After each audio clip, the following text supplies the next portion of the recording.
अस्सलाम वालेकुम नाज़रीन, मैं हूं आपका अपना होस्ट वकास नूर और आप देख रहे हैं जट पॉइंट। नाज़रीन, मेरे साथ इस वक्त डॉक्टर रूबी जो कि एक टिकटॉकर हैं और इन पर एक बहुत सारे केसेस किए जा रहे थे और इनके केसेस के पीछे कोई और नहीं, इनकी अपनी दोस्त थी।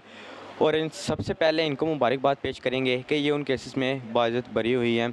और आइए इनसे जानते हैं कि क्या वजूहत थी जिस बिना पर इन दोनों दोस्तों की लड़ाई हुई, झगड़ा शुरू हुआ और एक दूसरे पर केसेस वगैरह हुए।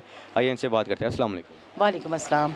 जी, सबसे पहले जो डॉक्टर नबिया ख़ान थी, जिन्होंने आप पर फेक केसेस करवाए हैं, मैं बज़ाहिर कह देना चाहूँगा क्योंकि मैंने प्रेस कॉन्फ्रेंस सुनी, जिसमें इन्होंने आप पर बहुत ज़्यादा इल्ज़ामात लगाए। आप इस बारे में क्या कहना चाहेंगे? सबसे पहले तो ये है कि ये 4-5 साल से मेरी दोस्त थी। 1 साल से हमारी दोस्ती ख़त्म नहीं हुई थी, सेपरेट हो गए हुए थे। यानी वो अपना काम करती थी, मैं अपना काम करती थी। ये मेरे बारे में बोलती थी कि डॉक्टर रूबी जो है ना वो लड़कियाँ सप्लाई करती है। मैंने उसको गाए-बगाए फ़ोन किया, इसको समझाया भी कि ऐसे बात ना मतलब बातें मेरे बारे में ना करो। मैं एक इज़्ज़तदार ख़तून हूँ और ये चीज़ें ज़ेब नहीं देती हैं। तो इन्होंने कस्में कुरान उठा लेना, जी मैंने तो बात ही नहीं की, लोग भड़काते हैं। फिर बारह कैफ़ जो है ना मुझे इनको फिर मेरी एक दोस्त हैं, यूट्यूबर हैं मानी हुई, मंजी हुई यूट्यूबर हैं बुशरा शकील, मैंने उनको इंटरव्यू दिया तो इन्होंने हमारे पे पर्चों की इब्तिदा कर दी। पर्चे जो हैं वो हमसे जो कराती रही हैं, हमारे पे करती रही हैं। उस पर्चों की कोई भी जो है ना सच्चाई नहीं थी। उसका मतलब अपना आईडी कार्ड भी, इसका अपना आईडी कार्ड नहीं था। उसमें जो वकूआ बनाया गया, जो उसमें मुद्दइया थी वो भी वहाँ मौजूद नहीं थी सीडीआर में, और जो मुल्ज़मान थे जैसे हम लोग 3 लोग उस पर्चे में नामज़द थे, हम लोग भी मौजूद नहीं थे। तो ये जनाब इन्होंने ना एक झूठी और गंदी हरकत की, जिसका जो है ना अदालत की तरफ से हमारे पे पूरा इन्वेस्टिगेट किया गया इस पर्चे को, और फिर ज़मनी में हमें बेगुनाह साबित कर दिया गया। अब जैसे अब आप बेगुनाह साबित हो चुकी हैं, लेकिन एक ऐसी औरत जो ना कि कॉन्फ्रेंस में जैसे बताया गया कि ना वो अपना असल आईडी कार्ड यूज़ करती हैं, ना अपना कोई असल डॉक्यूमेंट यूज़ करती हैं, किसी दूसरे को वो कैसे इस तरह गलत कह रही हैं, इस बारे में आपका क्या कहना है? सबसे पहली ये बात है कि ओवर कॉन्फिडेंस, इनको समझ में नहीं आ रही कि कानून क्या है। कानून जब पकड़ता है तो फिर बहुत बुरे तरीके से कानून अगले बंदे को पकड़ता है। इसने अदारों का मजाक बनाया हुआ है, अदारों को मजाक लेके चल रही है। इसको पता नहीं है कि सोर्सेज हर जगह काम नहीं आते।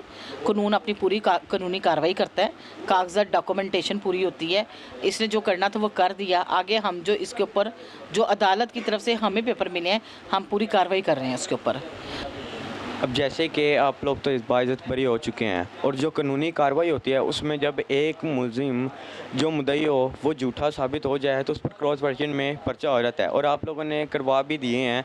तो आपको क्या लगता है कि कब तक वो सब मंजर आम पर आकर पकड़े जाएंगे? सबसे पहले ये है कि पर्चा तकरीबन हो गए हुए हैं और अभी हमने उसका बाकायदा अनाउंसमेंट नहीं किया, तो ज़ाहिर है फिर हम कार्रवाई तो करवाएंगे। पर्चा करवाने का मकसद ये है कि इनको कार्रवाई करवाएं और ये अपने बयान दें कि इन्होंने हमारे पे झूठी एफआईआर करवाई थी, और ये हमारा राइट है। हमारी इज़्ज़त को फ़र्क पड़ा है, हमारे काम को फ़र्क पड़ा है, मुआशरे में मेरा एक नाम है, मुझे डेफेम करने की कोशिश की गई है, और मैं तो नहीं छोड़ूंगी इस बात को कि मेरे लिए इतनी ज़लालत इसने इकट्ठी करके रखी। औरतों के ऊपर पर्चे कौन कराता है भाई, आप बताएं बेटे। आप खुद समझते हैं कि हमारी कितनी इसमें ज़लालत हुई है। और इस ज़लालत को मद्देनज़र रखता हूँ मैं कि अगर मेरे घर में, मैं एक बेशक एक मर्द हूँ, लेकिन अगर मेरे घर में रात को पुलिस छापा मारती है और मेरे किसी बड़े से बदतमीज़ी करते हैं, मैं तो बिल्कुल भी ये बात बर्दाश्त नहीं करूँगा। और ज़ाहिर है कि ये एक औरत हैं तो ये इस चीज़ को कैसे माफ़ कर सकती हैं।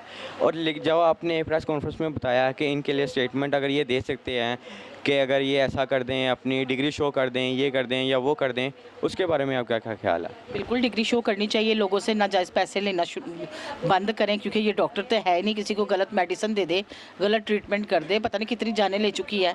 मज़ीद इसका ये जो चांदी चमकने वाला काम है वो तो बंद होना चाहिए, लोगों को पता होना चाहिए। और अगर हम गलत हैं तो दे दे, सामने लाया है, अपना शनाख्ती कार्ड भी लाया, अपनी आइडेंटिफिकेशन भी लाए और अपना वो डिग्री भी लाए, ये तो हक है ना। अगर थोड़ा सा पर्सनल जाएँ, अगर थोड़ा सा भी पर्सनल जाएँ तो डॉक्टर नबिया ख़ान मर्दों को ज़्यादा ठीक कहते हैं और औरतों को गलत कहते हैं। इसके बारे में आपका क्या ख्याल है? बेसिकली इसको शर्म ही नहीं आती, मर्दों को औरतों से तलाक़ी करवा रही है कि औरतें घर में जो है ना वो मशूकियाँ वाला काम तो नहीं चलता ना। जिस तरह ये कहती है औरत को तो वाइफ बन जाना चाहिए, औरत को ऐसे रहना चाहिए, मर्दों को एवं मर्द हथियाने का एक नया तरीक़ेकार इसने पकड़ा हुआ है कि मर्दों के साथ रिलेशनशिप बढ़ाने का एक तरीक़ेकार पकड़ा। अस्सलाम वालेकुम नाज़रीन, मैं हूं आपका अपना होस्ट वकास नूर और आप देख रहे हैं जट पॉइंट। नाज़रीन, आज हमारे साथ बुशरा में मौजूद है, आइए इनसे बातचीत करते हैं। और ये एक केस में बाइज़्ज़त बरी हुई हैं और उससे पहले हम इनको मुबारकबाद पेश करेंगे। इन्होंने उम्रे की सादत हासिल की, उम्रा करके आई हैं। सबसे पहले तो हम आपको मुबारकबाद पेश करेंगे। जज़ाकल्लाह। उसके बाद आपको दोबारा मुबारकबाद पेश करते हैं जो आप केस में बाइज़्ज़त बरी हुई हैं, उसके बारे में आपका क्या ख्याल है? अल्हम्दुलिल्लाह आपके सबके सामने है जो हम केस विन किए हैं, और जो हमारे लीगल एडवाइज़र है एडवोकेट इमरान जावेद कुरैशी साहब, उनकी बड़ी काविशें हैं इस केस को जिताने में। फिर बात ये होती है कि हक सच की जीत होती है, और हम जीते हैं क्योंकि सीडीआर सामने जब आया है अदालत में, तो सीडीआर के अंदर जब देखा गया है तो उसके अंदर मुद्दईया भी वहाँ पे मौजूद नहीं थी। जैसे कि मैंने प्रेस कॉन्फ्रेंस सुनी, आपका उससे कोई लीगल इशू या पर्सनल इशू नहीं था, तो उन्होंने आप पर अटैक क्यों किया डॉक्टर नबिया खान ने? वो उसमें थोड़ी सी मैं है। मैंने सिर्फ एक इंटरव्यू किया था डॉक्टर रूबी मलिक का, तो वो बस उसने मुझे मतलब सज़ा कह लें या जो भी कह लें, या इसको पर्सनल ग्रज कह लें, कि उसने मेरे ऊपर एफआईआर करवा दी, फिर मेरे घर तक पुलिस भिजवा दी उसने। अब जैसे अब मैं आपका इंटरव्यू कर रहा हूँ, तो क्या मुझे भी खतरा है? नहीं नहीं, आपको क्यों खतरा होने लगा? आपको कोई खतरा नहीं है। वो उसको तो पता नहीं अब क्या प्रॉब्लम हुई है, ये वो जानती है, क्योंकि उसको ये था, अगर देखें जिस तरह आप मेरा मौक़िफ़ ले रहे हैं, अगर मैं यहाँ पे आपके चैनल पे आके, आपके प्लेटफॉर्म पे आके किसी के खिलाफ बोलती हूँ या कुछ भी कहती हूँ, तो डेफिनेटली जिसके खिलाफ बोला जाएगा उसको भी चाहिए कि वो अपने ऊपर जो इल्ज़ामात लग रहे हैं वो मीडिया पर ही आके उसकी तरदीद करे, ना कि आप इतना किसी के साथ पर्सनल हो जाओ कि आप जाके उसके ऊपर एफआईआर करवा दो, फिर रात के टाइम विदाउट लेडीज़ कांस्टेबल जो है उनके घर पे रेड भी करवा दो आप। बहैसियत एक औरत और एक झूठी औरत, जैसे कि आपने अभी प्रेस कॉन्फ्रेंस में बताया कि वो एक झूठी औरत है, ना वो अपने असल डॉक्यूमेंट शो करती है, ना कुछ उसमें ऐसा कॉन्फिडेंस है, तो क्या आपको लगता है कि वो वाकई एक डॉक्टर है और एक साइकोलॉजिस्ट डॉक्टर है? नहीं नहीं नहीं, उनके पास डॉक्टर की डिग्री नहीं है, लेकिन वो शो सबको यही करती हैं कि मैं साइकोलॉजिस्ट हूँ, लेकिन इंशाल्लाह ताला आने वाले वक्तों में जो है वो अदालत उनकी डिग्री भी तलब करने वाली है। जैसा कि आपने प्रेस कॉन्फ्रेंस में बताया कि हमें अगर वो डिग्री शो कर देती हैं, अब जैसे कि माफिया तो वो मांग रहे हैं, वो कहते हैं कि सुलह हो जाए, तो जो आपकी स्टेटमेंट है सुलह पे, वो एक दफ़ा ज़रा हमारे व्यूअर्स को बता दें। जी, अगर देखें ये हमें सुलहनामे भिजवा रहे हैं बहुत सारे लोगों के हाथ ना, लेकिन अब इस तरह है कि सुलह हम कर लेंगे, लेकिन हमारी शर्त सिर्फ ये है कि जिस तरह से इन्होंने आके मीडिया पे हमारी तजलील की है, जिस तरह से इन्होंने बोला कि एफआईआर करवा दी और ये लोग क्रिमिनल्स हैं, दिस एंड दैट, उसी तरह से ये मीडिया पे आके ये कह दें कि जी मैंने झूठी एफआईआर करवाई थी और इनसे कोई लेना देना नहीं था।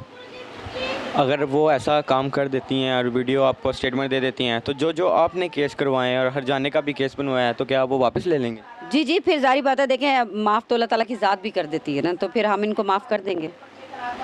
जी, तो ये थी बुशरा मैम, और इससे पहले हमने आपको डॉक्टर रूबी के बयानात भी तलब करवाए वीडियो में, और मज़ीद अगर जो प्रेस कॉन्फ्रेंस होगी और उसमें जो पेश किए जाएंगे, यानी क्या इनके तजादात होते हैं या डॉक्टर मदीहा खान है वो इस पर क्या कहती हैं, वो हम आप तक बहुत जल्दी लेकर जाएंगे।